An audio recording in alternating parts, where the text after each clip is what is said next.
Hello दोस्तों, स्वागत है आप सभी का हमारे YouTube चैनल पे। आज मैं आपको एक ऐसी घटना के बारे में बताना चाहता हूँ जिसने मुझे और मेरी जिंदगी को पूरी तरह से बदल कर रख दिया। मुझे सोचने के लिए मजबूर कर दिया कि क्या उस रात मैंने जो देखा था वो सच है या सिर्फ मेरा वहम। सुनने या पढ़ने वाले भले ही इसे एक मनगढ़ंत कहानी मान ले, लेकिन वो कहते हैं ना, जिस पर बीतती है वही उस दर्द को समझ सकता है। ऐसा ही कुछ मुझ पर बीती है जिसे मैं आप सभी को सुनाना चाहता हूँ। बात आज से लगभग 3 साल पहले की है, जब मैं अपने करीबी दोस्त की शादी में शामिल होने के लिए उसके गांव गया था। हम दोनों दिल्ली की एक कंपनी में साथ काम करते थे, लेकिन उसका परिवार राजस्थान के एक छोटे से गांव में रहता था। उसके विवाह से जुड़ी सभी आयोजन उसी के गांव में होने को थे, इसलिए उसकी शादी से 3 दिन पहले ही मैं वहां जाने के लिए निकल पड़ा। जयपुर एयरपोर्ट पर उतरने के बाद मैंने उसके गांव पहुंचने के लिए एक टैक्सी की। मेरे दोस्त साहिल का गांव जयपुर से काफी दूर था। ड्राइवर ने पहले ही कहा था कि पूरे 24 घंटे में ही हम उस गांव में पहुंच पाएंगे। सफर लंबा था, इसलिए टैक्सी ड्राइवर से बातें करना शुरू हो गई थी। बातें करते करते उसने गांव देहातों में फैली भूत प्रेतों को किस्सा से का जिक्र छेड़ दिया। ड्राइवर को कहना था कि जिस गांव में मैं जा रहा हूं वहां तो डायनों का आना बहुत आम है।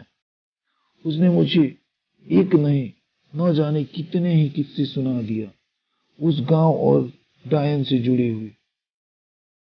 अब आप तो जानते हैं कि दिल्ली जैसे महानगर में रहने वाले युवक कहाँ इन आत्माओं और डायनों की बात पर यकीन करते हैं। मेरे जैसे अधिकांश लोग के लिए यह सब एक मनोरंजन का जरिया हो सकता है, इससे ज्यादा कुछ नहीं। लेकिन शायद वह आखिरी बार था जब मैंने इन सब काली शक्तियों को बस एक मजाक के रूप में ले लिया था, क्योंकि उसके बाद तो जैसे मैं इन पर न सिर्फ विश्वास करने लगा बल्कि हर समय इनकी उपस्थिति का एहसास भी करने लगा। ड्राइवर का कहना था कि सुबह 8 बजे तक हम अपनी मंजिल तक पहुंच जाएंगे। रात 10 बजे के आसपास हमने एक ढाबे पर खाना खाया और फिर सफर की थकान की वजह से आंख लग गई। अचानक हमारी गाड़ी खराब हो गई, और वो भी एक ऐसी जगह जहां से कुछ भी मदद मिलना लगभग नामुमकिन था। मुझे समझ में नहीं आ रहा था कि क्या किया जाए। सुबह होने का इंतजार भी तो नहीं कर सकते थे, और आसपास कोई ठीक जगह भी नहीं था। ड्राइवर का कहना था कि 2 से 3 किलोमीटर पर एक ढाबा है, वहां आप जाओ और गाड़ी ठीक करवा के मैं आ जाऊंगा। मैंने उसका बात मान लिया और पैदल चलने लगा। बहुत चलना था, लेकिन कानों में ईयरफोन लगा लिया और सोचा टाइम पास हो जाएगा। कुछ दूर चलने ही मुझे ऐसा लगा कि मानो मेरे साथ कोई चल रहा है। बड़ी तेज महक सी आई और बहुत दूर तक अपने साथ किसी और के होने का एहसास हुआ, क्योंकि मैंने तो हेडफोन लगाया हुआ था। पहले लगा कि जैसे यह मेरा वहम है, लेकिन धीरे धीरे वह हकीकत यूं वह भयानक हकीकत का सफर लेने लगा। मुझे केवल एहसास हो रहा था कि मेरे साथ कोई चल रहा है, लेकिन धीरे धीरे किसी का शारीरिक आकृति मुझसे कुछ कदम दूरी पर दिखाई देने लगा। मैंने देखा, अरे ये तो एक सुंदर लड़की थी। उसने मुझसे पूछा, इतनी रात को अकेले में कहाँ जा रहा है? तो मैंने उसे अपना कहानी बता दिया, कैसे गाड़ी खराब हुई और कैसे मैं पैदल चलने के लिए मजबूर हुआ। मैंने भी उससे यही सवाल किया कि वह इतनी रात को कहाँ यहाँ क्या कर रही है। उसने बोला कि वह अक्सर इस रास्ते पर आती जाती रहती है। इससे पहले कि मैं उससे कुछ पूछता, उसने मुझे बोला कि आप अपने दोस्त की शादी में जा रहे हो जो कल है, तो आप कैसे पहुंच पाओगे? उसका यह सवाल सुनकर मैं हैरान रह गया कि उसे कैसे पता? मैंने पूछा, आपको मेरे दोस्त की शादी के बारे में कैसे पता? तो उसने मुझसे बताया कि ऐसे हैं। मैं चुपचाप हो गया। उसने अपना नाम कविता बताया था।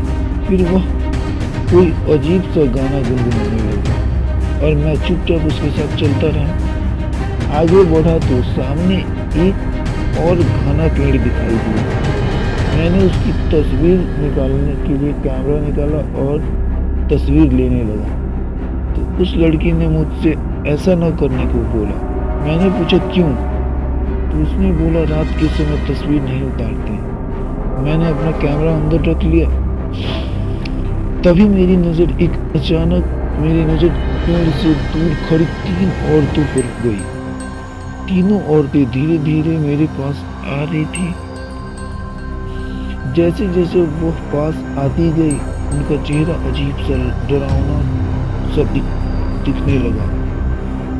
वह मुझे अपने पास बुलाने लगी, लेकिन कविता ने इशारा लिया और मुझे तेजी से चलने के लिए बोला।